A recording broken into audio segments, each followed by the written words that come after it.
Everyone likes to feel special sometimes, and you know what? Cars do too. And in the case of the Jaguar F-Type lineup, this one is for sure the one that gets all the special attention. This is the spoiled one, the baby of the Special Vehicle Operations team, and they call it the SVR. And of course, R stands for roaring, because listen to this.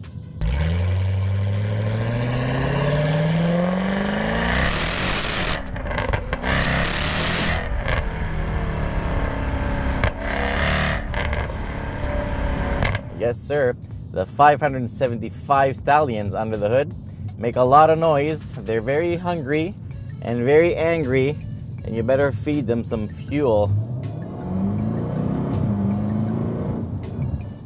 We've all applauded Jaguar for having a dedicated team that work on exhaust sounds, but you know what? With this one, man, they took it a bit too far. This could easily be a candidate for the best sounding V8 on the planet.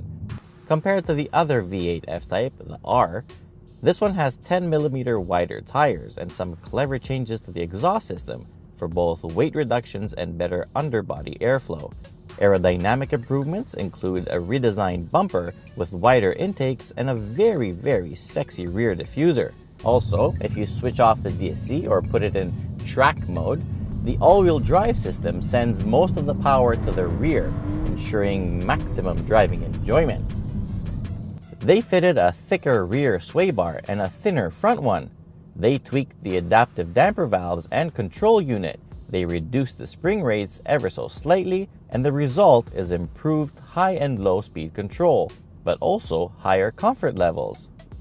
So let's pause for a minute. Applaud that. Great decision. Good stuff. And now let's move on. The last change has to do with this active carbon rear wing, which looks amazing, but at the same time offers increased downforce, which in this application is highly appreciated. Oh, and before I forget, this car also has the carbon ceramic brakes. Oh my god, are they powerful, and the brake pedal feels perfect. They are a lot of money, but they're worth it. The SVR starts at just over $140,000, which is 25 grand more than the R with the 550 horsepower. Interestingly, the R is 25 grand more than the best V6 model you can buy, so there is some reasonable build-up there. But is the SVR worth the extra money? Well, in a word, yes.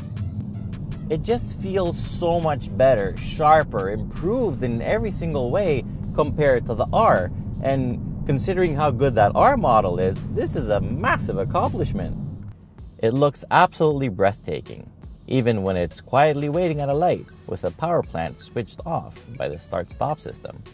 Inside, it is gorgeous, with first-class materials, superb fit and finish, and suede-covered surfaces that scream race car. The seats are the slimline ones, which I adore because they fit my body perfectly, making sitting in here a truly amazing experience. Roominess is great for both people that get to sit inside. And guess what? It has a very usable trunk at 408 liters. But once you hit the start button, nothing else matters. Only this.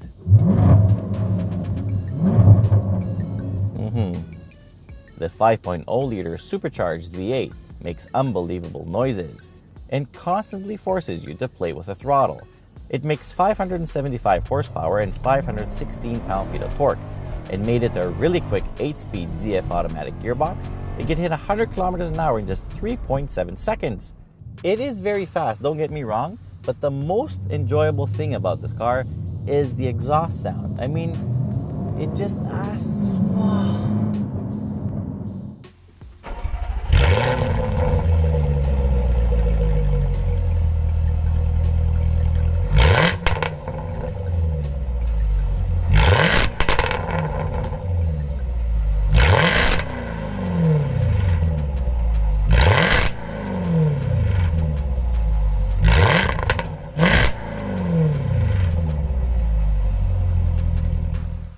And here's another very interesting fact.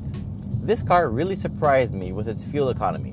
I mean, the only way you can drive it sensibly is if you're deaf, because you always want to hear that exhaust. Despite me driving it like a complete hoonigan over this past week, I've been averaging about 14 liters per 100 kilometers. The trip computer says 12.7, but that ain't true. But still, that's really good. Handling is really good too. It might not be as capable as a 911 Turbo or AMG GTR, but who cares? Those cars don't sound like this. And also, even on the track, the difference won't be that massive. And don't forget, this one is actually much cheaper than its rivals. And another really important thing in the real world is ride comfort. And this thing, in dynamic mode, it rides okay, but take it out of dynamic mode, it's so comfortable. So if you want a car that's drop dead gorgeous and sounds as good as it looks, this one is the one to get. Overall score is 9.5 out of 10, and that 0.5 is deducted because they give you this button that you can switch the exhaust off. I mean, it's not a button to switch the exhaust on, it's to switch it off. And that should never be allowed in this car because it's kind of like muting its best attribute. Don't do that. Take that button off. Leave the valves open all the time. Thanks. Goodbye. If you like this video, please remember to subscribe and share it with your friends. Also, leave us a comment. If you have any questions, we are happy to answer. Till next time, see you later.